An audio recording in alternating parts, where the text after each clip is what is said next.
Nos veremos algún día, ahora quedan los recuerdos. A través de la ventana todo se ve tan lejos.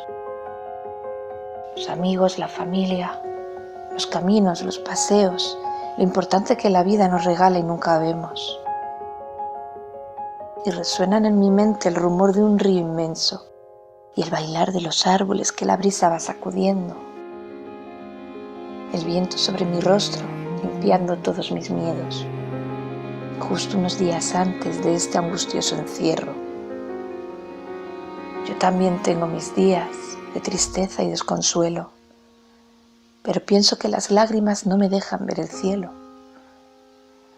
Las estrellas siempre brillan cuando más oscuro está el cielo, y los pájaros también cantan cuando más está lloviendo.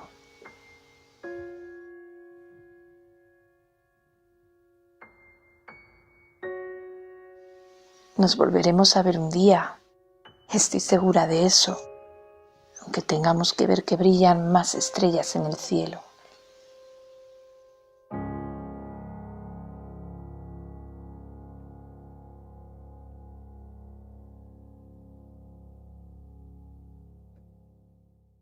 Buenas tardes a todos los amigos de Literatura Visión, a nuestros compañeros de la academia, a los miembros que están por todas las partes del mundo y que nos están viendo en el día de hoy. Agradecemos su presencia, le damos la bienvenida y comenzamos un episodio, como dice nuestra queridísima productora, directora de producción, Alexandra Ruiz. Episodio, ¿qué número es? El 31, el 32, el 30 y pico, cualquier número bonito. 31. Me acompañan mis presentadoras, la señorita María Josefa, la señorita Aurea. Yo feliz de estar aquí con ustedes. Muy feliz, muy feliz. Todos estamos muy felices de compartir este trabajo con ustedes porque estamos llevando un poquito de lo que necesita, lo que estamos preparando, que se llama la segunda generación de la Academia Norteamericana de Literatura Moderna Internacional. Esto es una sorpresa que vendrá más adelante. Así es. Pero bueno, nosotros vamos a continuar con nuestros seminarios y si ustedes vieron el capítulo de la semana pasada, del día 2 de agosto, deben haber visto que hicimos lo que llamamos el análisis de la novela, de una forma muy somera, muy rápida, pero ¿cómo podríamos hacer el análisis de una novela, de una narrativa? Sin embargo, en las pautas que dimos para que continuara este proceso, hablamos de diferentes aspectos que son los que se necesitan para poder hacer un análisis. Debido a eso, y dentro de este mes, que es el ciclo del análisis de la novela, vamos a ir dándole seguimiento a los aspectos principales de lo que ustedes deben saber cuando se va a hacer un análisis. Ya vimos cómo era un análisis, más o menos, pero ahora vamos a ver la primera parte que se necesita, o sea, el primer punto que se necesita para hacer un análisis, y es precisamente el género. Entonces vamos a seguir en este tema para que ustedes tengan una idea más precisa de lo que van a hacer cuando vayan a analizar. Incluso aunque no vayan a analizar, pero tienen que saber, los que están aquí dentro de literatura, de la Academia Norteamericana de Literatura Moderna Internacional, tienen que tener estos conocimientos, porque si no tienen el conocimiento, ¿qué hacen en la academia? Bueno, instruirse y aprender si no lo saben y hacerlo si ya lo saben o repasarlo Si ya lo saben. si lo dieron ya. ¿Verdad? Eso es. Así es. Bueno, pues si estamos de acuerdo, siempre estamos de acuerdo. Seguro. Entonces somos como las tres Marías de la novela de Isabel Allende. Entonces, bueno, mantenemos un seguimiento al estudio y análisis de una novela o narrativa. El análisis literario, a ver, permiso, un momentico para organizarme aquí. Ay, Dios. Eso. El análisis literario comprende varios aspectos desde conocer el contexto histórico del autor, los recursos literarios, narrativos empleados, el tipo de lenguaje y las personas a las que va dirigido el autor, los recursos literarios, narrativos, y que va dirigido el mensaje e intención del texto, el género o subgénero literario a que pertenece la obra. Hay 3 géneros literarios que son los más importantes o los que desglosan los tipos literarios y que son la narrativa, la lírica y el teatro. ¿Cuáles son estos géneros y cómo se clasifican? Bueno, los géneros literarios son los diferentes grupos en que podemos clasificar las obras literarias según su estructura y contenido. Gracias a ellos se pueden agrupar las obras en función de su contenido. Los más importantes son el narrativo, el dramático y el lírico. Dentro de la narrativa encontramos varios tipos de novelas, las cuales se clasifican por su género. Comenzaremos por decir que el género significa un estilo concreto en el arte, ya sea en la música, ya sea en la pintura o en este caso en la literatura, que es lo que estamos estudiando, y condiciona al autor en lo que escribe y cómo lo escribe. Los géneros marcan la pauta para los diferentes tipos de historias y cada uno tiene sus reglas a seguir.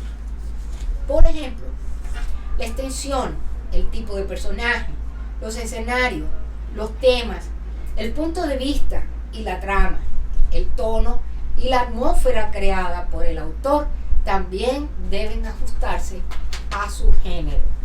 En resumen, diremos que la novela es un género narrativo en prosa y de ficción y que se diferencia del cuento, entre otras cosas, por su extensión.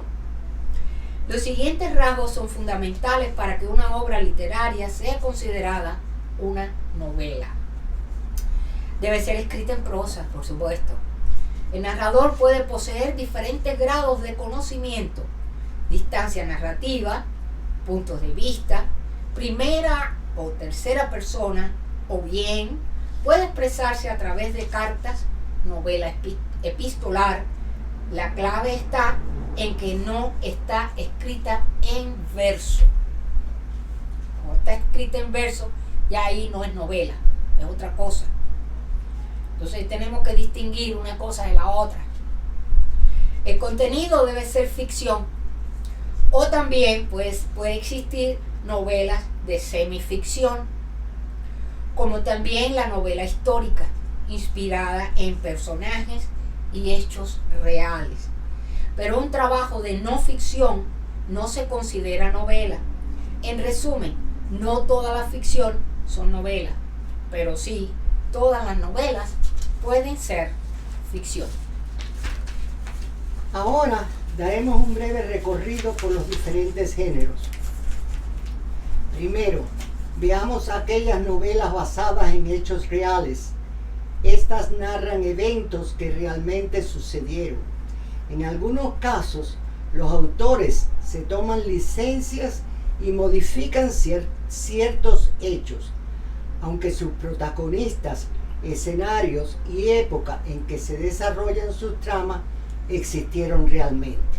En este tipo de novelas, el autor hace un pacto de ficción con el lector, que debería permitir una cierta libertad, asumiendo al mismo tiempo un compromiso con la historia, añadiendo personajes ficticios o acontecimientos compatibles, sin faltar a la realidad de los hechos. En este tipo de narraciones se requiere un trabajo de documentación previo o la redacción de la novela con el fin de plasmar con la mayor fidelidad posible no solo los hechos históricos, sino también los aspectos relativos a la vida cotidiana en pro de la verosimilitud y la atmósfera, costumbres, vestidos, transportes, mobiliarios, etc. De acuerdo con el género predominante en las novelas, estas pueden ser de diversos tipos. A continuación, presentamos algunos de ellos. Tipos de novelas según la veracidad de los hechos narrados, temática o trama. De acuerdo con la veracidad de los hechos que conforman la trama, las novelas pueden ser novelas ficticias o novelas fantásticas. Las novelas ficticias narran hechos que no ocurrieron realmente, que son un producto de la imaginación. La ciencia ficción se basa en mundos imaginarios para plasmar la realidad y el presente, pero a diferencia de esta, sus contenidos se nutren de hechos, teorías y principios científicos como base para crear escenarios, tramas, personajes o argumentos. Sin embargo, la novela fantástica, en estas historias, a diferencia de las novelas ficticias, el autor nos lleva por reinos imaginarios, conociendo mitos y experimentando conjuros mágicos. Con frecuencia, están ambientadas en la Edad Media. La creación de mundos fantásticos nos abre la posibilidad de crear una metáfora del mundo real y del presente. Así podemos sumergirnos en un mundo fantástico, muy diferente del nuestro, mítico, legendario y maravilloso, donde tienen cabida la magia, las hadas, los dragones, los monstruos y todo tipo de seres sobrenaturales. De este modo, los autores de literatura fantástica especulan sobre el género humano, dando prioridad a la acción, con frecuencia de tipo épico, sobre la trama o la evolución de los personajes. La novela dramática, también conocido como teatral, es aquel que engloba obras que presentan en forma de diálogo y que son representadas en un escenario. Los personajes se interrelacionan entre ellos sin que el autor los describa y sin hacer alusión a lo que sienten o piensan. Existe todo tipo de novelas, especialmente cuando hablamos de sus géneros literarios, y además pueden ser de más de un género a la vez. Sea cual sea su género, pueden haberse escrito con la clara intención de tener muchas ventas o para triunfar en el mundo literario y convertirse en todo un clásico. La novela romántica. Las novelas románticas actuales conservan algunas en común con los antiguos romances. La idea del amor romántico como objetivo final, conflictos que dificultan el amor de los protagonistas y una gran intensidad emocional. En nuestros días, sin embargo, se centran más en contar una historia de amor romántico o sexual. En los personajes suelen presentar un final feliz y optimista. Ejemplo con más auge del género romántico, ambientadas habitualmente en entornos urbanos y protagonizadas por mujeres y jóvenes solteras, independientes, trabajadoras, luchadoras, casi siempre estresadas y sobre todo deseosas de encontrar el amor de sus vidas. Son frescas. Las novelas realistas tienen como objeto hacer que los eventos narrados parezcan reales.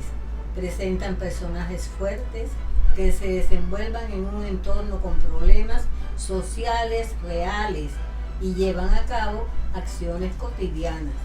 En este tipo de novelas, la estructura social de la realidad es copiada exitosamente, lo que contribuye con su carácter realista. Las novelas históricas, como su nombre lo indica, narran eventos del pasado. Para que se considere que una novela es histórica, los eventos narrados deben pertenecer a un periodo previo al que se escribe.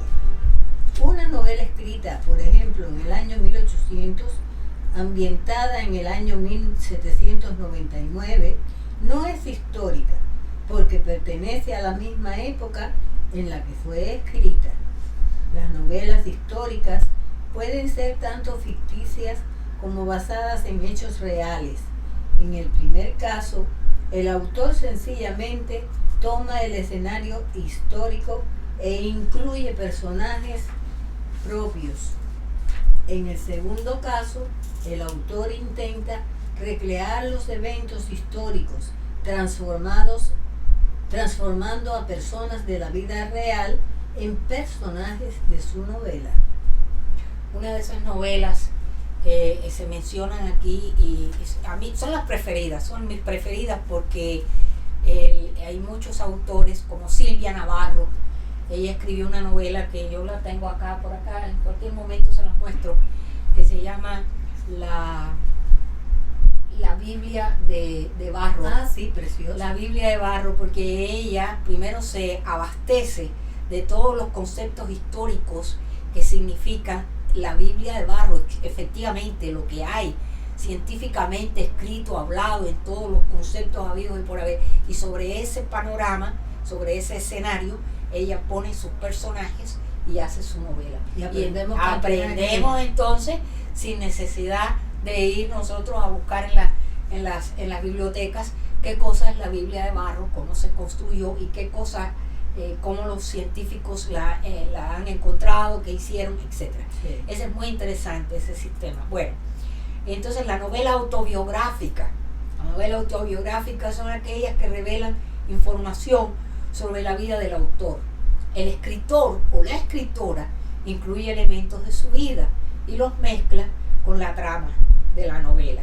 Uno de los ejemplos más frecuentes, y vamos a poner uno solo, es Alfaro de Virginia Woolf. Es la vida prácticamente autobiográfica de la autora. La novela epistolar son aquellas en las que la historia es contada a través de diversos documentos, cartas, telegramas, diarios. La novela epistolar por excelencia está compuesta solo por cartas. Drácula de Bram Stoker es un ejemplo de novela epistolar en el que no solo se incluyen cartas, sino también diarios, telegramas, transcripciones de fonógrafo y artículos de periódico. La novela erótica. La novela erótica resalta el potencial del deseo, las formas de la sexualidad y el derecho al placer. Se nutre de la transgresión moral, la irreverencia, la liberación de prejuicios y tabúes, provoca y excita la sensualidad creando una metáfora del amor. Es importante destacar que cuando hablamos de erotismo, no consideramos la pornografía. Aquí hay una línea muy delgada que muchos autores no conocen y la traspasan con mucha facilidad. Entonces, en lugar de presentar una novela erótica, presentan un escrito pornográfico y ya eso se sale completamente de lo que es la literatura. Entonces, dentro de este estilo, por lo tanto, se trata de seducir sin mostrar ni despertar la imaginación y contar las pasiones ocultas del ser humano de la forma más elegante y más literaria. Hablamos de la novela de fantasía. Esta novela incluye mundos imaginarios, al igual que en las novelas de ciencia ficción. Y en las novelas distópicas, sin embargo, el tema central de la ciencia ficción, en estas novelas es la magia. Se pueden incluir brujos, hechiceras, hadas, entre otros. Algunos ejemplos los encontramos en los cuentos de Harry Potter y también en El Señor de los Anillos, la historia de Narnia, una serie de últimas novelas que se ajustan específicamente a este tipo de novela de fantasía. Entonces tenemos las novelas detectivescas. En las novelas detectivescas, el protagonista es un miembro de la policía, o un detective privado, o un investigador que intenta resolver un crimen. Como anécdota curiosa, me gustaría comentarles que mucho antes de que naciera cualquier otra novela de detectives, Edgar Allan Poe sembró el germen del género con la creación de un personaje llamado Auguste Dupin, que era un detective aficionado capaz de resolver crímenes en los que la policía era incapaz de dar en el clavo. Aunque la trama dio para varias obras en las que el narrador es un colega que permanece en el anonimato, el culmen es los crímenes de la calle Morgue. Y al mismo tiempo resultó una clara inspiración en formato tanto para Conan Doyle y su archiconocido Sherlock Holmes, como para Agatha Christie y sus narraciones de crímenes, por ejemplo, en Habitación Cerrada, ya que la trama acontece entre 4 paredes. Entre algunos de estos ejemplos, como hemos visto y conocemos todos, está Perry Mason de Earle Stanley y Gardner, El misterio del tren azul de Agatha Christie y Las aventuras de Sherlock Holmes de Arthur Conan Doyle. La novela de misterio se asemeja mucho suele encontrarse también o pueden centrarse en un crimen, por lo general un asesinato, el cual debe ser resuelto por los personajes. En este sentido, se relaciona también con la novela detectivesca.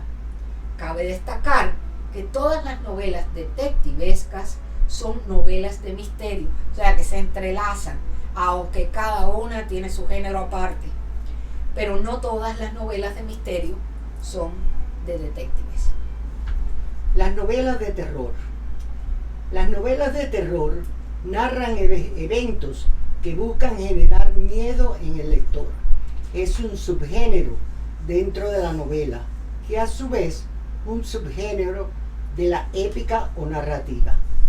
Su principal característica y rasgo distintivo es el cultivo del miedo y sus emociones asociadas como principal objetivo literario. La novela de terror es uno de los formatos habituales en los que se presenta actualmente la nueva literatura de terror gótico, parcialmente en detrimento del clásico cuento de terror. Las novelas de ciencia ficción. Las novelas de ciencia ficción se basan en elementos tecnológicos, mostrando avances en este campo. Las novelas de ciencia ficción proponen mundos alternativos que responden a la pregunta: ¿qué pasaría si, por ejemplo, qué pasaría si los extraterrestres conquistaran la Tierra? ¿Qué pasaría si los seres humanos fuesen forzados a dejar la Tierra? ¿Qué pasaría si se pudiera viajar al pasado? Las novelas utópicas. A diferencia de las novelas distópicas, las novelas utópicas presentan sociedades que son completamente perfectas. El ejemplo más destacado de novela utópica es Utopía de Thomas More, quien acuñó el término utopía a partir de 2 vocablos griegos, you y topos, que se traducen literalmente como en ningún lugar. Las novelas distópicas son aquellas en las que se presenta una sociedad futurista, avanzada tecnológicamente. Esta sociedad es perfecta en apariencia, sin embargo, oculta una gran cantidad de problemas que se irán mostrando a lo largo de la novela. También se les conoce como antiutópicas porque se oponen a la utopía, el lugar perfecto. Todas las novelas distópicas son novelas de ciencia ficción, puesto que presentan sociedades avanzadas tecnológicamente. Las novelas picarescas. Las novelas picarescas son aquellas que narran las aventuras de un antihéroe o de una antiheroína, quienes entran en esta categoría por no seguir las costumbres de la época. Los protagonistas son pícaros. Esto quiere decir que son astutos, bribones, con tendencia hacia la mala vida. La novela picaresca surge en España en el siglo de oro.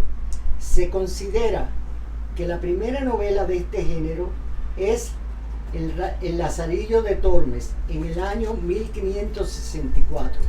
Sin embargo, fueron las obras de Mateo Alemán las que le dieron popularidad al género.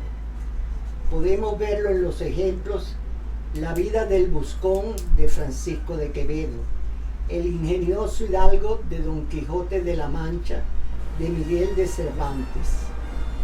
Las novelas satíricas. Las novelas satíricas son aquellas que buscan ridiculizar un elemento particular para provocar un cambio de opinión en el lector, o al menos una reacción. Las novelas satíricas dejan ver la opinión del autor con respecto a una situación particular y por lo general proponen una alternativa que podría mejorar dicha situación.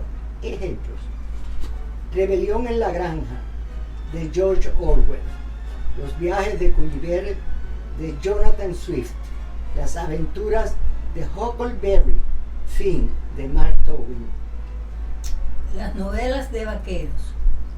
Los westerns, también llamados novelas de vaqueros, son un tipo de novelas que suele ambientarse en el lejano oeste de los Estados Unidos. Por lo general, estas novelas narran eventos que tuvieron lugar en el siglo XIX. Se incluyen elementos como vaqueros, aborígenes americanos, la lucha entre nativos y colonos, la vida en los ranchos del oeste, la justicia local, entre otros. Por último, tenemos la única novela negra cañí del mundo, La Gallera, de Ramón Palomar. El escritor valenciano inventa unas tramas y unos personajes que se mueven en el lado oscuro porque la vida les ha encontrado ahí y tratan de sobrevivir a sus miserias desde la violencia. También existen las novelas góticas, las de formación, las de alegorías, etc. Pero se hace muy extenso en el tiempo que tenemos hoy. Para finalizar, queremos añadir que existen dos tipos de novelas en función de su presencia en el mercado. A estas novelas les llamaremos las novelas comerciales y las novelas literarias. Antes de entrar en el género en sí de las novelas, podemos mencionar los dos tipos de novelas que existen en función de su recepción en el mercado. Por un lado, tenemos las novelas comerciales, las cuales son aquellas que tienen como objeto general altas ventas.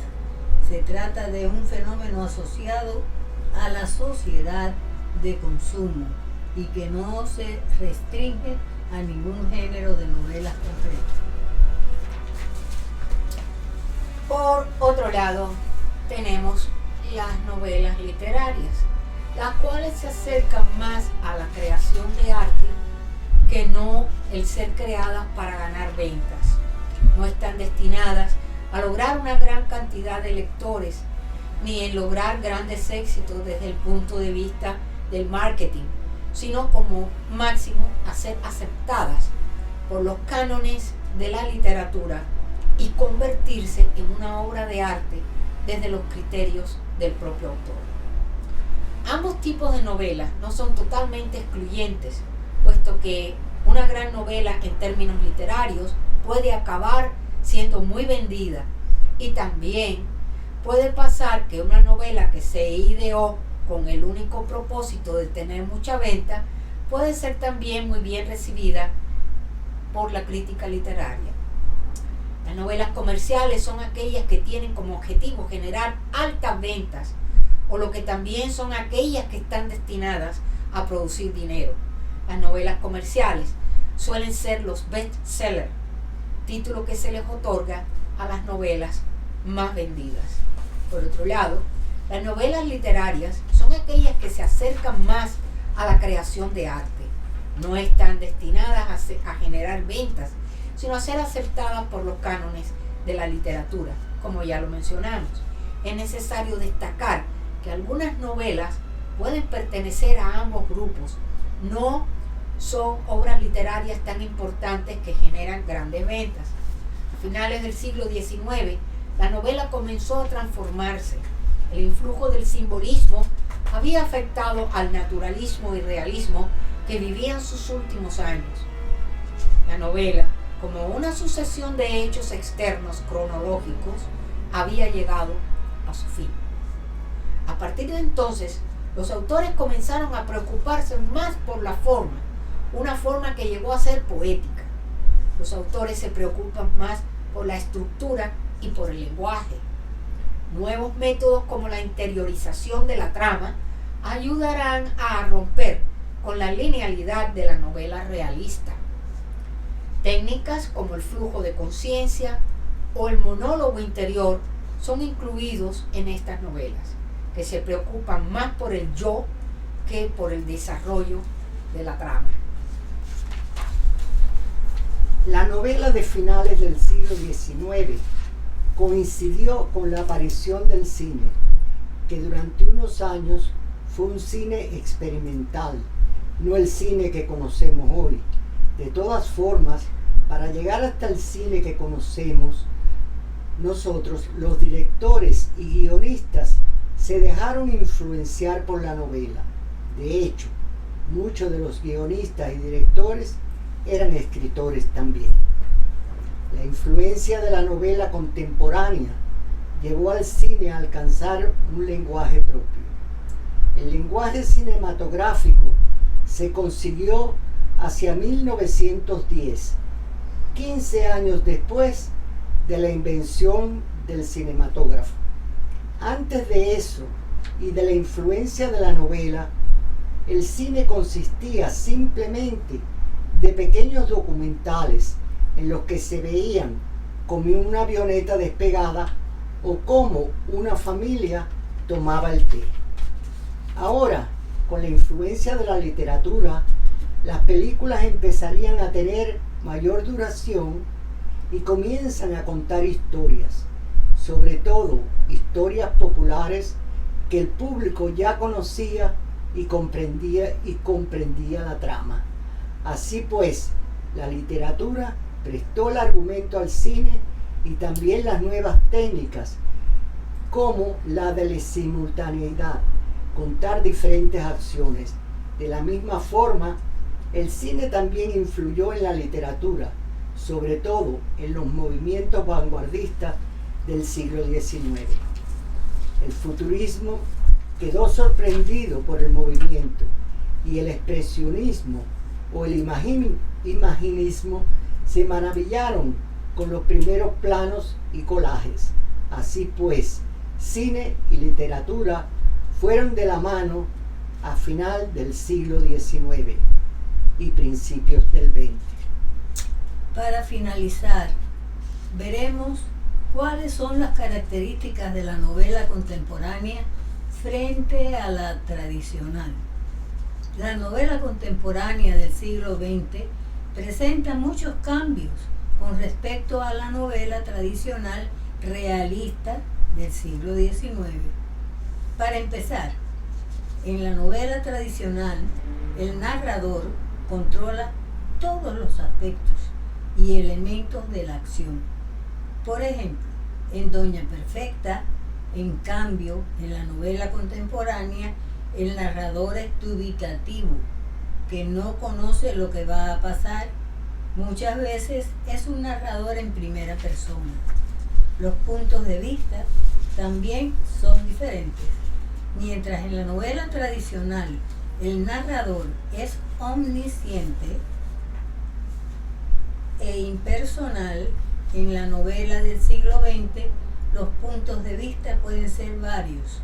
En cuanto a la estructura, la novela realista tiene su trama organizada de forma lineal, cronológica.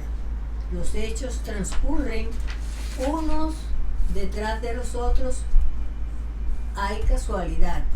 En la novela contemporánea, por el contrario, la estructura no es claramente definida.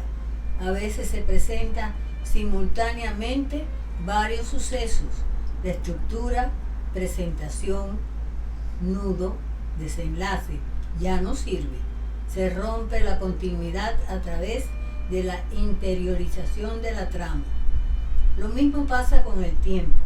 El tiempo, en la novela realista tradicional, es lineal y cronológico. En la novela contemporánea se rompe con el orden lineal y se solapan pasado, presente y futuro con nuevas técnicas como el flashback. De los personajes en la novela tradicional conocemos cualquier aspecto físico o psicológico gracias al narrador.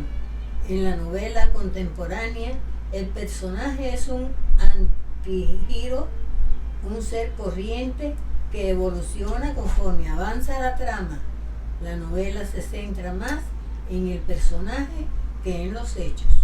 Hasta aquí el estudio de los géneros en la narrativa. En el próximo seminario desarrollaremos con amor los movimientos literarios dentro de la novela. Bueno, pues si siguen los seminarios a través de cada uno de estos capítulos de Literatura Visión, podremos llegar finalmente a hacer un análisis de la novela, que después iremos también tocando los análisis de la poesía, etcétera, etcétera, hasta lograr una idea más exacta de lo que es la literatura. Y a aquellos que les gusta escribir, con estos seminarios que hemos estado estudiando, nos hemos dado cuenta que al escribir nuestras historias, si es que escribimos, hemos estado aplicando todas las leyes que aquí aparecen y lo hemos hecho de una manera inconsciente. Ahora le toca al segmento del doctor Luis Alberto. Es bienvenido. Bienvenido. Y que es precisamente el tema que él está tratando durante este mes de agosto, y es sobre lo que es la pandemia dentro de las antologías y diferentes poetas que han trabajado mucho durante este año que ha sido tan difícil para todos. Entonces, como siempre, el poeta encuentra en el ambiente que le rodea, en el momento que vive, la oportunidad y la inspiración para trabajar, y nada más y nada menos que este año de tanto esfuerzo, sacrificio, heroísmo entre los médicos y enfermeras y demás, ha sido muy impresionante para todos los que tratamos de escribir algo. Y en este caso el doctor ha utilizado todo este mes para traer este compendio de diferentes autores, diferentes antologías y diferentes trabajos. Adelante, Luis Alberto, bienvenido. Siempre, como siempre, un buen abrazo y seguimos adelante. Adelante. Buenas tardes, doctor Luis Alberto. Estamos ya en la segunda semana del mes de agosto aquí en Literatura Visión, y estamos en espera de la presentación que nos traerá, de acuerdo a lo que nos ha mencionado la semana anterior acerca de la pandemia y los poemas. ¿Qué tal? ¿Cómo se encuentra usted? Muy bien, gracias a Dios, siempre sobreviviendo esta situación, y espero que todos los que me escuchen y sus familias también lo hagan, y sigamos venciendo esta pandemia. Seguro que sí. Adelante. En este segundo segmento, y siempre dentro de ese tema, voy a compartir un poema que se volvió viral precisamente en las redes, y es increíble porque les cuento un poquito la historia. Este poema lo publicó y lo escribió un comediante y actor cubano llamado Alexis Valdés. El día 21 de marzo del 2020 en Facebook, en Instagram, y como dije anteriormente, realmente se volvió viral a través de estos medios. Y es curioso porque incluso se empezaron a presentar opiniones al respecto. Alguien dijo, por ejemplo, que había sido escrito hace 2 siglos. Por supuesto que es falso porque se escribió ahora. Y el poema ha ganado la atención en medio de la pandemia del COVID y algunas publicaciones han ilustrado el texto y lo han repetido con imágenes de 2 niños con mascarillas. Esta fotografía aparece en la página web de bibliotecas y Archivo Estatal de Florida, que es de donde es originariamente el autor de este poema. También, por ejemplo,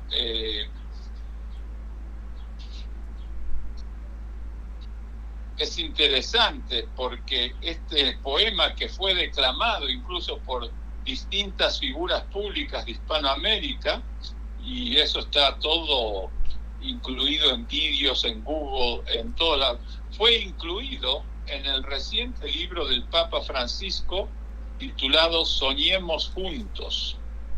En una entrevista, Valdés y Austin Ivory, que es uno de los biógrafos del Papa Francisco, hablaron sobre la publicación de su poema en el libro del Papa. Es también increíble que a través de las discusiones de las redes sociales le atribuyeron la autoría de este poema a K.O. Meara, que es interesante porque la confusión de este tema pudo haber surgido de otro texto que en redes sociales se atribuyó falsamente a Catherine O'Meara, que es una novelista y biógrafa franco-irlandesa del siglo XIX. Este texto, escrito en el 2020, como dije anteriormente, describe el distanciamiento social y la adaptación del estilo de vida de las personas durante una pandemia. En realidad es de la autoría de Catherine O'Meara, profesora retirada de Madison, como dije anteriormente, pero no es exactamente la realidad. La realidad es que lo escribió este actor cubano Alexis Valdés. Incluso le atribuyen la autoría también a Mario Benedetti, que no es también, que es falso. Bueno, y luego de esta introducción, entonces voy a compartir con ustedes el poema, porque me parece muy interesante. Y el poema dice así: cuando la tormenta pase y se amancen los caminos y seamos sobrevivientes de un naufragio colectivo, con el corazón lloroso y el destino bendecido, nos sentiremos dichosos tan solo por estar vivos, y le daremos un abrazo al primer desconocido y alabaremos la suerte de conservar un amigo. Y entonces recordaremos todo aquello que perdimos y de una vez aprenderemos todo lo que no aprendimos. Ya no tendremos envidia, pues todos habrán sufrido. Ya no tendremos desidia, seremos más compasivos. Valdrá más lo que es de todos que lo jamás conseguido. Seremos más generosos y mucho más comprometidos.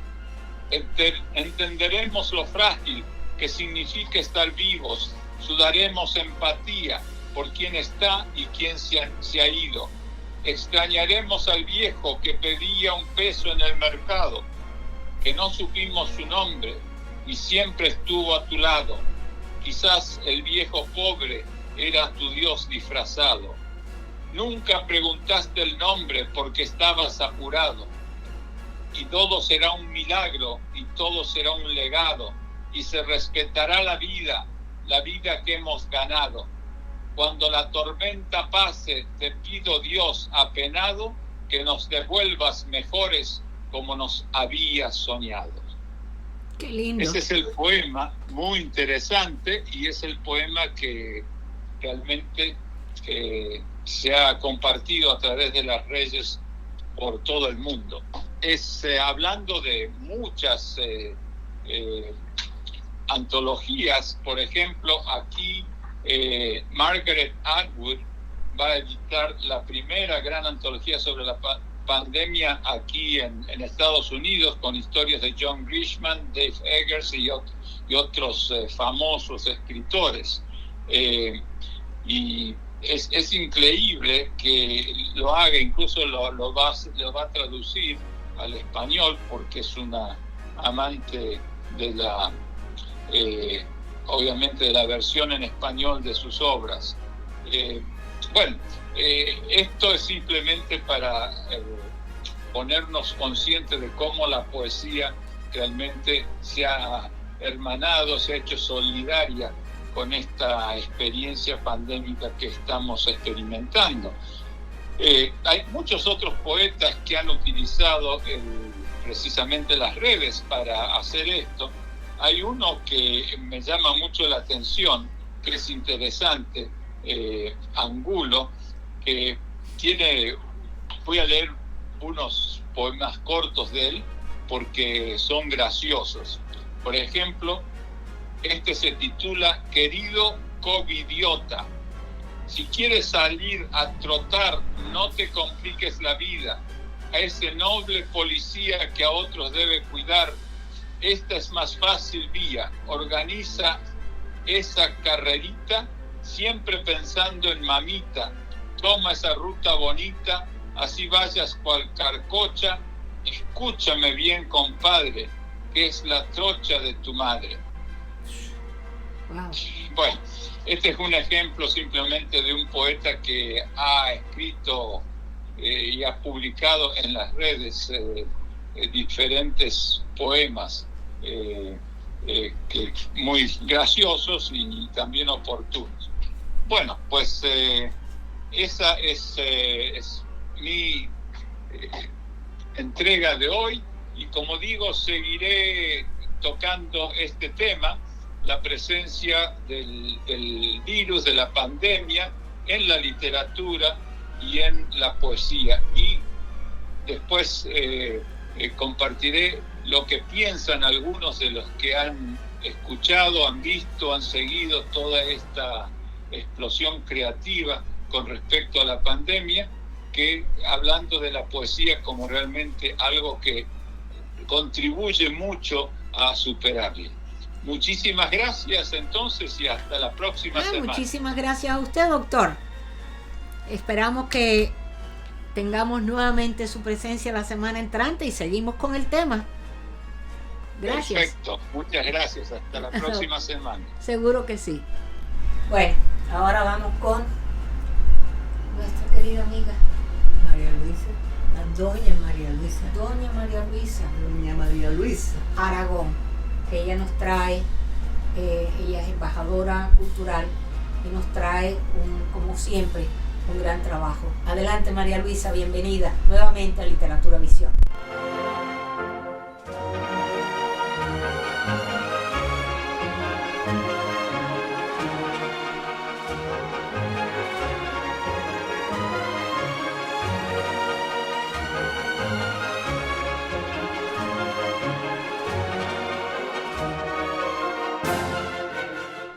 Les saluda Marisa Aragón para Literatura Visión. El relato de hoy es Antonio Gaudí. Fue un arquitecto modernista de fuerte inspiración natural. Ha sido reconocido internacionalmente como uno de los máximos exponentes del modernismo. 7 de sus obras son consideradas Patrimonio de la Humanidad y él uno de los más grandes arquitectos del mundo. Nació en Reus el 25 de junio de 1852. Estudió arquitectura en Barcelona y, terminados sus estudios, colaboró con algunos arquitectos de la ciudad antes de comenzar su trabajo en solitario. En 1883 fue nombrado arquitecto de la Sagrada Familia, una nueva catedral de Barcelona que le ocupó toda su vida y que todavía hoy no ha sido terminada porque al no dejar Gaudí un proyecto detallado, sus obras se han dilatado en el tiempo.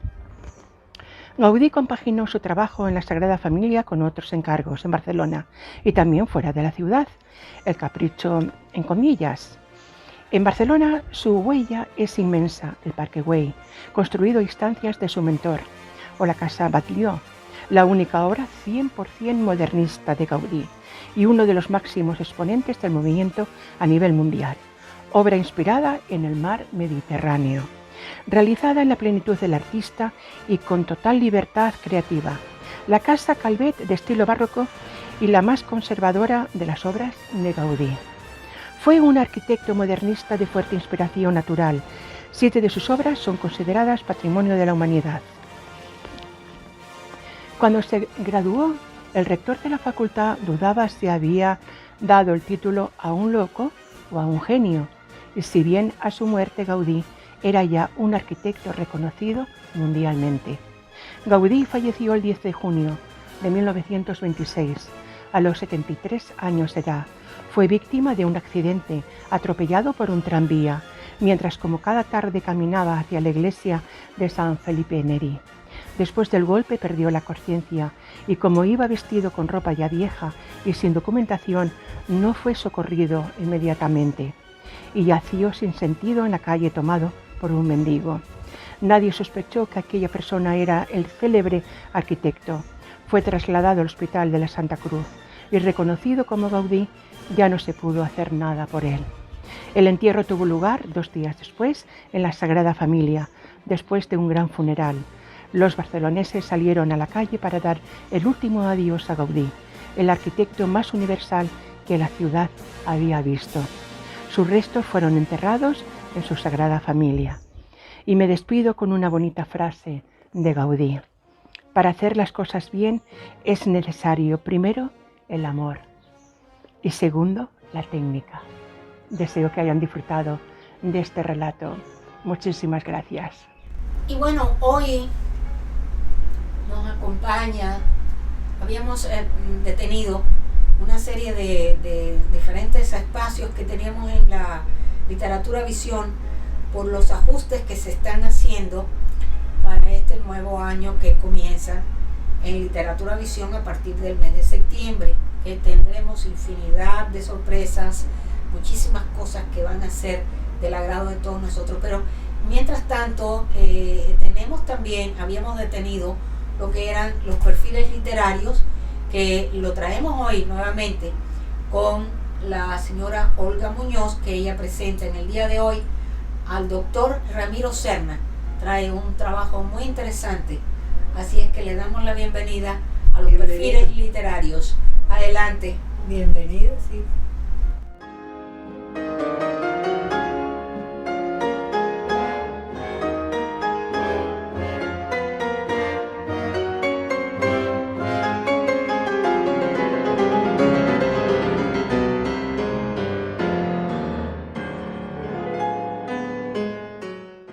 Hola a todos, desde Perfiles Literarios en Literatura Visión, que se place en presentar hoy, 9 de agosto, un nuevo invitado, el doctor Ramiro Serna, embajador cultural en el capítulo del estado de la Florida, quien nos trae al escritor, periodista y prosista Gonzalo Arango, conocido como el poeta colombiano. Bienvenido, doctor Serna. Buenas tardes. Hola, hola, por aquí Ramiro Serna, muy contento de participar en este perfil literario, trayendo hoy a un gran autor, un hombre que se destacó por su simpleza particularmente, que nació en un pequeño pueblo, las afueras de Medellín, en Andes, Antioquia, un 18 de enero de 1931, y empezó a formarse como abogado. Pero lo más destacado de él fue precisamente que ante su observación minuciosa del discurrir literario, filosófico, del ser humano por aquella época, se sintió conmovido y decidió entonces empezar a escribir y particularmente de una manera, diría yo, sublime, elevada. Nos fue dejando como un destello de información que ha sido inspiración de muchas personas. Y precisamente en 1958, con un manifiesto que paradójica y particularmente leyó en una de las plazas más emblemáticas de Medellín, precisamente en el Parque Berrío. Escribió él lo que era este mensaje maravilloso, era fundamentalmente un cuestionamiento y lo llamó el manifiesto nadaísta para el Homo sapiens. Y fue precisamente esa invitación la que confrontó una realidad humana, y ahí fue donde se desarrolló este movimiento filosófico, literario, poético incluso, del nadaísmo, que no solamente tuvo repercusiones muy fuertes y poderosas en Colombia, sino que también trascendió internacionalmente y fue desarrollando todo un discurrir. Lo paradójico de este manifiesto, que lo leyó, lo escribió en un rollo de papel higiénico, y con esto ya invitaba desde su capacidad metafórica a reflexionar sobre la vida, porque la vida es un rollo, así de simple, y dejó muchas de sus obras y muchos de sus legados para que muchos otros autores fueran siguiendo ese camino, de ese movimiento llamado el nadaísmo, e invitando al ser humano a cuestionarse. Y eso lo hizo que en su simpleza se fuese destacando, con un sentido del humor excelente. Escribió muchas obras, una de las cuales tengo aquí en mis manos, que me parece interesante incluso su título: Todo es mío, en el sentido que nada me pertenece. Y es que realmente ese posicionamiento, donde él tal vez inspirado, o más que tal vez, sabiamente inspirado por Nietzsche, por Sartre, e incluso por Fernando González, un filósofo también antioqueño del cual hablaremos en otro momento, hace referencia a esa confrontación de la existencia humana, a esa posibilidad que tenemos de entendernos como seres humanos que vivimos una vida muchas veces alejada de la reflexión profunda. Quiero tomar algo de este libro que me parece impactante, significativo, de gran importancia, y dice: como la gota de agua es el mar, una hoja el árbol, una arena el desierto, así soy yo, en el imborrable libro de la eternidad, cuyo autor escribió mi nombre sobre la corteza verde de un planeta que se llama Tierra. El nadaísmo preparó el advenimiento del Cristo en nuestros corazones. Fue infierno con Calvario al fondo, empobrecido el palacio de las vanidades y los egoísmos, hasta convertirlo en pesebrera de nacimiento crístico. Providencia es cualquier lugar donde estemos parados con un pie en la tierra y otro en el cielo. Las masas apocalípticas, oprimidas y sufrientes, serán convocadas a juicio por la vida. Majestad suprema. Serán absueltas de castigo y culpa y errarán felices, liberadas como peregrinos con mochila al hombro y un sentido de vivir en el horizonte. Qué maravilloso el legado de Gonzalo Arango, de cuya obra, ante su temprana muerte, José Luis Borges dijese: con Gonzalo Arango, la poesía colombiana entra por fin en la etapa de madurez social y de aporte real a un pueblo sumergido por la violencia y en el analfabetismo. Esto decía Jorge Luis Borges, de este gran autor que, creando este movimiento, muchas veces fue criticado, considerado incluso casi como un hereje, pero que en el fondo su sentido espiritual nos invitó a reconocer el sentido sublime, elevado de la existencia. Muchas gracias. Interesante el trabajo de Ramiro. Sí.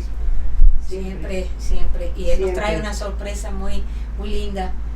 Ahora cuando la Florida presente sus narrativas y sus trabajos que nos va a traer próximamente don Ramiro está nuevamente con nosotros, trae algo, no voy a decir nada porque todo esto es sorpresa. Hay una diferencia muy grande al que hace las cosas con amor y el que las hace por obligación. Bueno, entonces seguimos con los anuncios de los avances para la semana que viene y de Alba Learning. Adelante los anuncios, por favor. Hola, muy buenas tardes.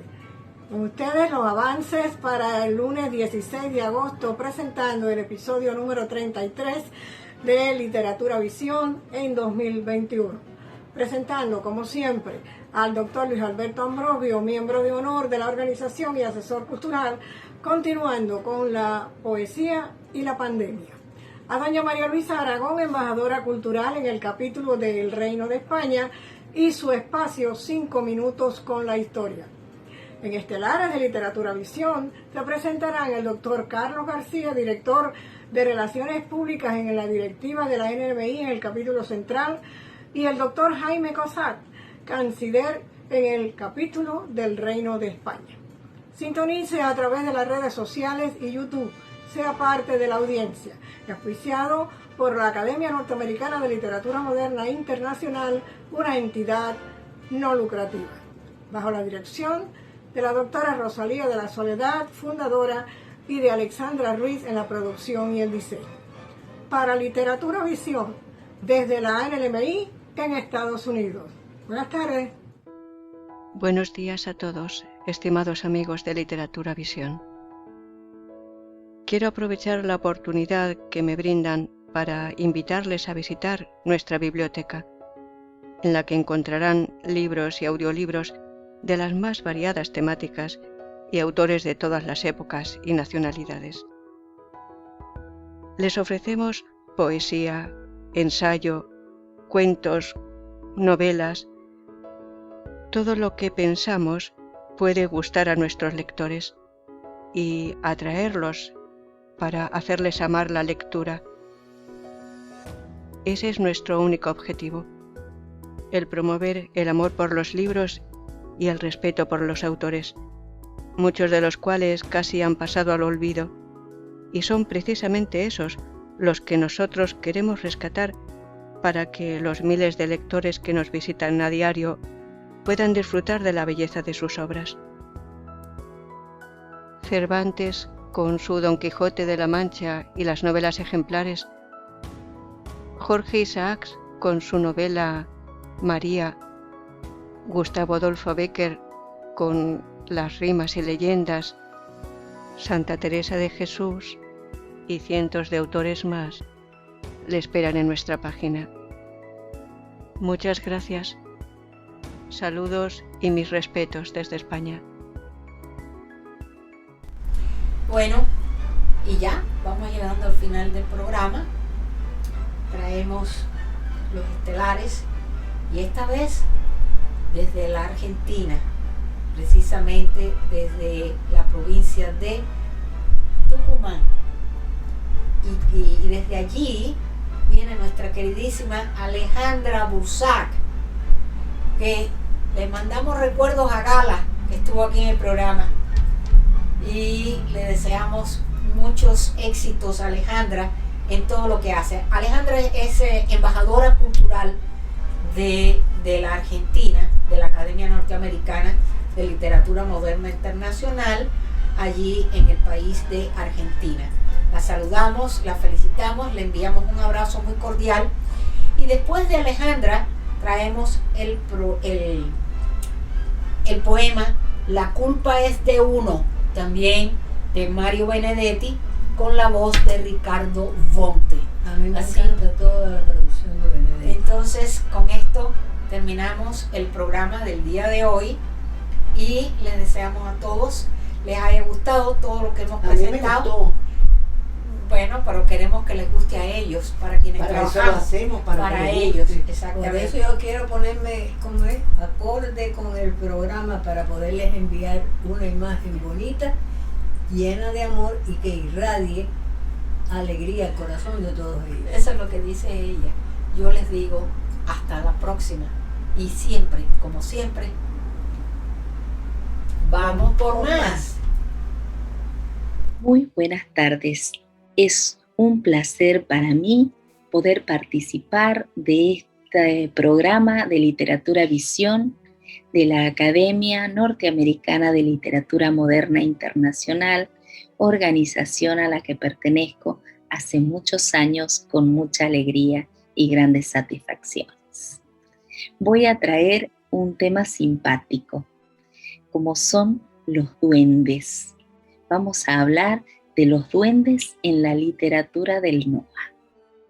Haciendo historia, encontramos que un duende es una criatura mítica, perteneciente a la mitología pagana germánica que todavía sobrevive en el folclore de Europa del Norte.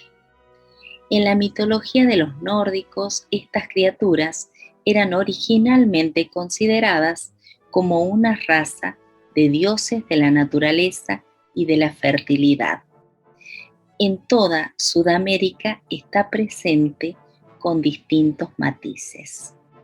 Dentro de la enseñanza espiritual para el alma y el bienestar del ser, según distintas escuelas de misterios, se estudia el mundo de los seres elementales de la naturaleza, de los 4 elementos, el agua, el fuego, el aire y la tierra. Para ellos, los seres elementales son los obreros de la naturaleza. Ellos trabajan y con su aporte contribuyen a la madre naturaleza. Para ellos, los seres elementales, cada uno de estos elementales pertenece a un elemento. Tienen también sus directores elementales y los generadores cósmicos de cada elemento. De ahí que existe el mágico y maravilloso mundo de las hadas, de los duendes, de los elfos, de las sirenas, de las ondinas, entre otros. Hay gente que no cree, pero existen. Pero han nutrido siempre la creación literaria, sobre todo en el mundo literario infantil y juvenil. Estas escuelas aseveran que son seres cuya función es cuidar, proteger y embellecer la naturaleza. Cada uno de ellos cumple un rol que saben desempeñar muy bien.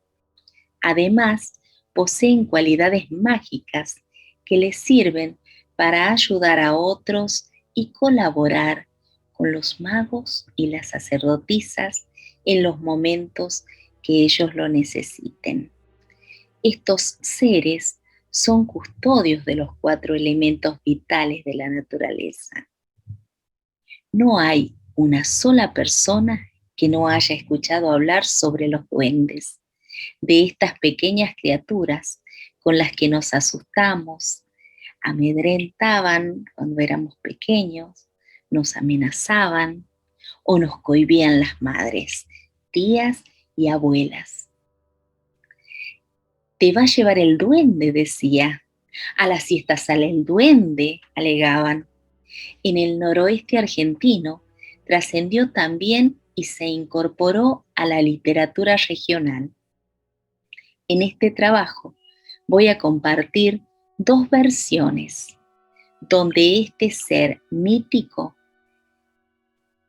es llamado tanto el duende como el Humapailita. Este último es un término formado por la hibridación quichua-castellana por asociación. ¿Qué son los duendes? Los duendes son seres diminutos que viven en los bosques, jardines, entre las flores, adoran a la naturaleza, por eso viven tan cerquita de ella, porque les encanta el contacto con ella y la libertad que ésta les ofrece. Por tanto, Sus casas son el interior de algún árbol o incluso bajo la tierra. Lo que sabemos o pensamos la mayoría de las personas es que los duendes poseen un tamaño diminuto y además que los duendes tienen poderes mágicos. Dentro de la literatura podemos encontrar duendes de diferentes tipos. Varían en el color y no solo es una variación de apariencia, sino que también lo es de personalidad. También sabemos que no es sencillo ver un duende. De hecho, yo no he visto nunca uno. Cuenta la historia que los que pueden hacerlo con gran facilidad o con mayor facilidad son los niños, debido a su corazón noble y puro. Decíamos entonces que los duendes son seres mágicos y les encanta transmitir y enseñar su magia. No solo los niños tienen un corazón puro y noble, puede que tú también lo tengas. Estos duendes son tan importantes en las culturas de los pueblos que es muy frecuente encontrarlos dentro de la literatura. También dicen en el noroeste argentino que el duende es un niño que murió sin ser bautizado o un niño malo que golpeó a su madre y llora como una criatura. Tiene una mano de hierro y otra de lana. Cuando se acerca a alguien, le pregunta si con cuál mano desea ser golpeado. Algunos dicen que, sin importar la elección, el duende golpeará siempre con la de hierro. Otros, en cambio, aseguran que los desprevenidos eligen la de lana y que este en realidad es la que más duele. Hoy voy a compartir con ustedes 2 textos y voy a hablar de estos escritos, uno por la doctora Alba Omil, recientemente fallecida, escritora de una exquisita técnica e inspiración para la narrativa, que enamoró con sus cuentos y relatos a varias generaciones de tucumanos. Y el otro pertenece al doctor Rodolfo Vargas Aynace, que es miembro de nuestra academia y forma parte de la delegación Tucumán. Ninguna de estas obras se ciñen a ninguna de las creencias populares antes mencionadas exactamente. Vamos a comenzar con A la siesta sale el duende, de Alba Omil. Y voy a leerles. La piscina recortaba su blanco enceguecedor contra el césped jugoso recién cortado. En el brocal, las niñas tomaban sol bajo un cielo luminoso, profundo y sin manchas. De entre las flores del laurel, todo blanco, salían trinos ocultos y, de rato en rato, asomaba alguna cabecita negra como un pimpollo ajeno. Desde el frescor de la morera, los tordos hacían coro. «No puede ser», dijo Micaela indignada y dejó caer, pesada y displicente, una manita dorada que fue formando anillos en el agua verde. Su hermana, sabia ya a los 5 años, insistió con toda la calma de esa vieja sabiduría. «Sí, es cierto. Mentiras, patrañas, patrañas». Le gustaba la palabra recién aprendida, le gustaba hablar como los mayores y tal vez, muchas veces, pensaba también como los mayores. «Ya soy grande», comentó orgullosa de sus 8 años. «Venirme a mí con la historia del duende, vean eso, patrañas». Está bien que a ustedes los chicos les digan esas cosas para que no se escapen a la siesta. Pero a una, caramba. Alejandra, sentada sobre la losa, metió el dedo gordo del pie para probar la temperatura del agua. Luego lo fue hundiendo poco a poco hasta el tobillo. No se animó a introducir el otro. Sí existe, insistió, con la misma calma. Yo lo he visto. Mentirosa, yo lo he visto. Los coyullos ponían largos arpegios a la siesta y el cielo elevaba su cono verde y negro ahí mismo, detrás del jardín. Micaela reflexionó morosamente una pierna, luego la otra, como la había visto hacer a su madre, como los gatos, dijo a media voz, como había oído decir en circunstancias semejantes a su madre. Sí, como los gatos, aceptó Alejandra pensando en otra cosa. Tiene ojos igualitos al gato. Dio una voltereta y luego una tumba carnera en el césped, mientras la Pimpa hacía otro tanto a su lado. Cesó el juego. Un ladrido corto interrumpió por un instante las guitarras de los grillos. Micaela saltó al agua, dio un chapuzón y volvió a su sitio en el brocal, con la piel cubierta de ampollitas refulgentes, donde el sol hacía guiños. Cerró los ojos y jugó con los colores que se le formaban bajo los párpados. Una mancha violeta, una moneda verde, una naranja, una como corola colorada. Alejandra se le acercó de puntillas y retomó un tema. Tiene dientes grandes y amarillos, como los tuyos. Es feo. La otra se sentó furiosa. No lo has visto. Siempre lo veo, repitió su hermana, serena. Es mi amigo. ¿Qué va a ser? Te digo que siempre lo veo. ¿Dónde? ¿Dónde lo vas a ver? Ahí, en el maizal, junto a la higuera. Ahí, cerca de aquel hueco, y señaló. Silbó con insistencia un tordo y callaron las cigarras. Ladró otra vez la Pimpa.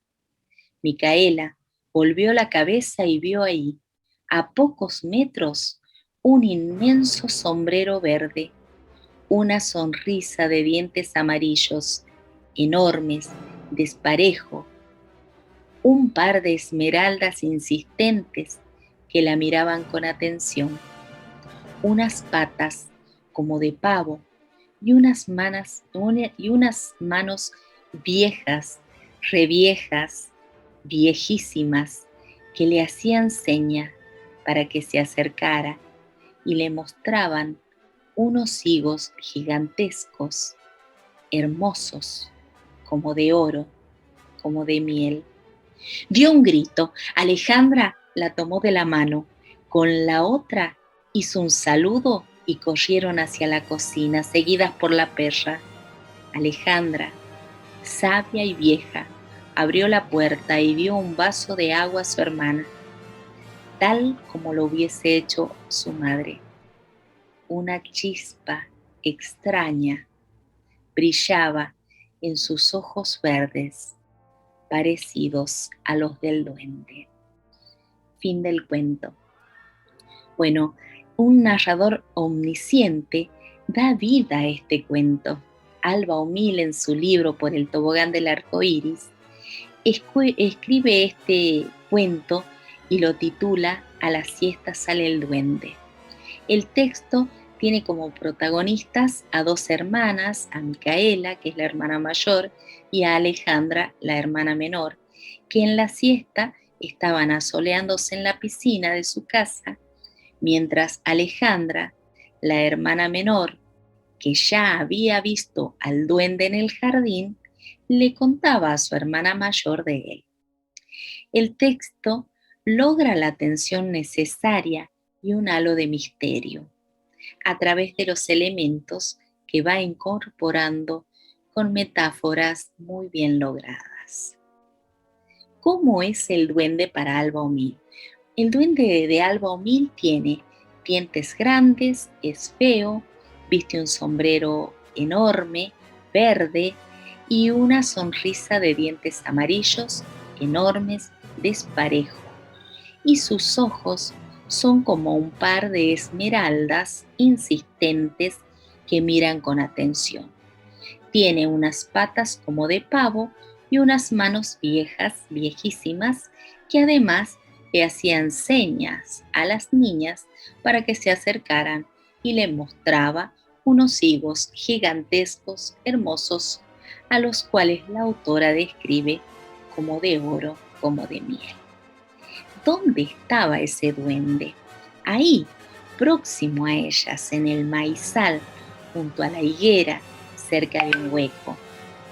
Y al final, la niña más pequeña, Alejandra, que se confiesa en el cuento como amiga del duende, tiene una chispa extraña que brillaba en sus ojos, también verdes, parecidos a los del duende. O sea, que este narrador omnisciente deja saber que Alejandra no solo es amiga del duende, sino que podríamos interpretar que es también habitada por este ser mitológico. Ahora les regalo esta segunda versión, el Humapailita, de Rodolfo Vargas Aynace. Humapailita y duende es lo mismo, quien lo publicó en su libro Letras Peregrinas. Bueno, con este libro el autor obtuvo el primer premio municipal anual de literatura Juan Calchaquí, edición 2012, en narrativa, en la ciudad de Andalgalá, Catamarca, que es su pueblo natal. Y además representa a Tucumán en una antología nacional. El Humapailita. Y les leo. Un duende siestero gozaba retozar a esa hora en la quinta de mi casa. Yo lo sabía por las escasas oportunidades en que pude verlo. Pequeño, cabezón y orejudo. El Humapailita, huma, cabeza, pailita, orejas grandes, similares a las asas de la paila. Lo que se apreciaba cuando se sacaba el sombrero, negro y aludo.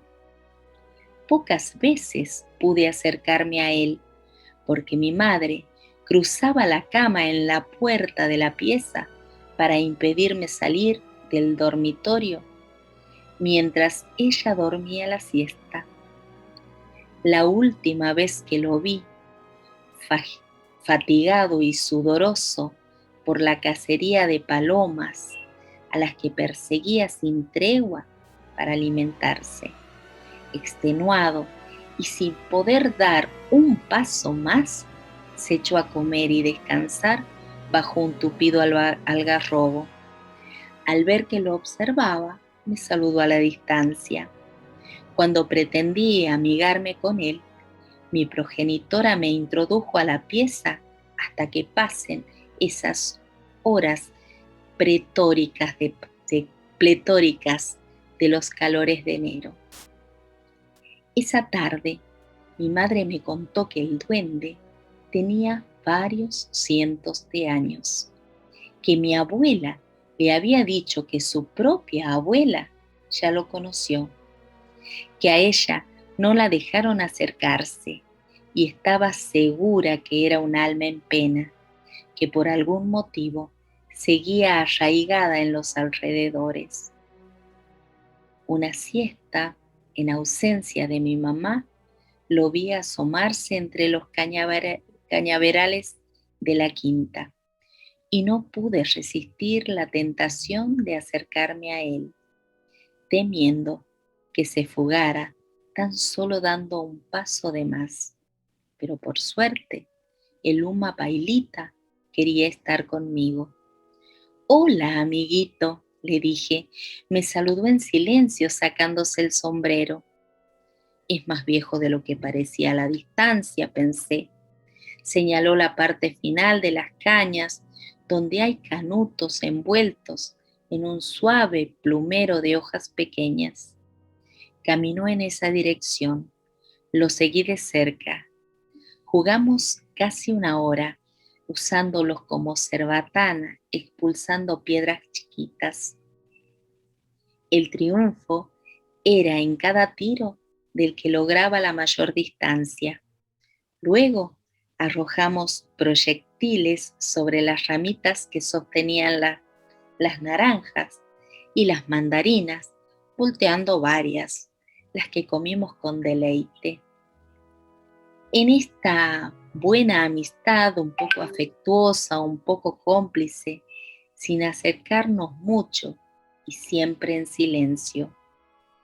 Luego le conté lo que me había narrado mi madre, que lo conocía de niña, como también lo hicieron sus ancestros, y movió sus cejas y orejas, angustiado me pareció, cuando mencioné lo de alma en pena. Por primera vez lo vi como un ser mayor, sin tiempo, de antigüedad o de futuro. Por primera vez habló y lo hizo cálidamente. Te estaré eternamente agradecido por la amistad que me dispensaste y los juegos compartidos. ¿Podemos repetirlo otra vez?, contesté. Una lágrima seca cayó en la cáscara de naranja que tenía en sus manos. Voy a despegar hacia el más allá, dijo. ¿Por qué te vas tan pronto?, pregunté. Estoy atascado desde siglos en estos lares. Hace una eternidad que espero este momento. Por eso te estoy agradecido. Nací viejo y estaba enraizado en esta tierra hasta que un niño jugara conmigo. Mi pecado fue no tener infancia, dijo conmovido. Mi madre regresaba y salí corriendo hasta la casa, saludándolo con la mano. Nunca más lo vi. Me dejó su viejo sombrero, al que varios años después mencioné en una poesía. Fin del cuento. El autor, en primera persona, crea este cuento donde el protagonista es él mismo, de niño, y la trama está dada por el acercamiento con el duende durante la siesta. ¿Cómo era el duende o Uma Pailita de Vargas Aynace? Este duende era pequeño, cabezón y orejudo, lo que se apreciaba cuando se sacaba el sombrero negro y aludo. ¿Dónde estaba este duende? Bueno, se acostaba a comer y descansar bajo un tupido algarrobo, que es un árbol típico de esta región. Tanto así, es un árbol que lleva tantos años en estos lugares, que los aborígenes le dicen taco, el árbol. Es el árbol por naturaleza de la zona catamarqueña tucumana. ¿Dónde estaba este duende entonces? Ahí, al lado de ese algarrobo ancestral.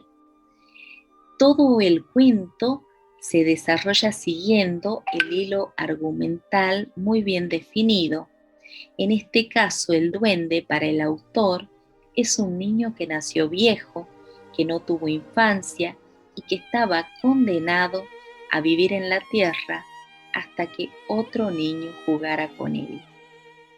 El final de este cuento tiene un giro innovador, ya que el niño, audaz, juega toda una tarde con el duende, quien a través de este gesto logra desarraigarse y se despide del niño amigo, dejándole su viejo sombrero al que el autor, ya adulto, confiesa haberle escrito un poema. Bueno, compartí con ustedes 2 obras literarias de 2 escritores coterráneos y contemporáneos que se ocuparon de este ser mítico. Ambos autores nacieron en Catamarca y desarrollaron toda su vida de adultos y profesionales en Tucumán. En el caso del duende, Alba Omil y el Humapailita en Rodolfo Vargas Aynace los dejaron plasmados en sus libros por El tobogán del arco iris, Alba Omil, y Letras peregrinas, Rodolfo Vargas Aynace. Allí quedaron estos duendes para siempre.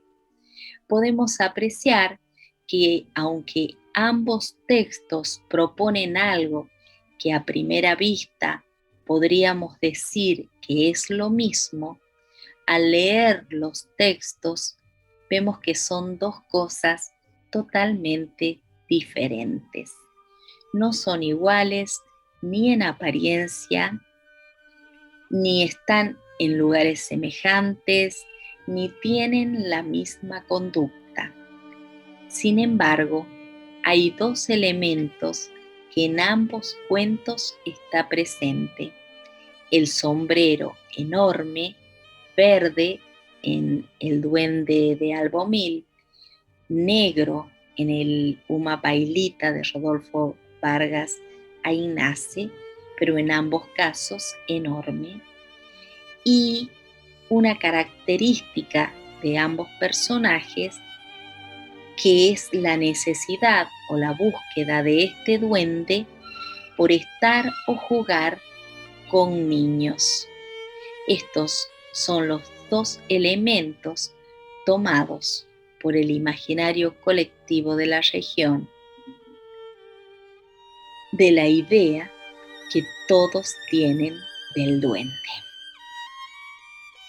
Si los duendes existen o no, no podemos ni afirmarlo ni negarlo, pero que existen en la literatura no tengo ninguna duda, especialmente en la literatura del noroeste argentino. Bueno, espero que les haya gustado. Muchísimas gracias a Literatura Visión, este programa que nuclea a todos los miembros de la Academia Norteamericana de Literatura Moderna Internacional y nos incentiva a trabajar permanentemente y a investigar, aportando nuevas miradas para difundir la literatura.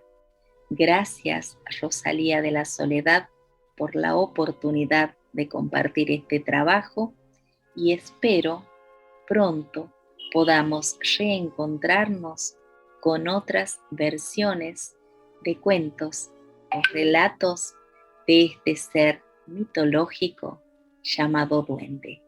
Muchísimas gracias.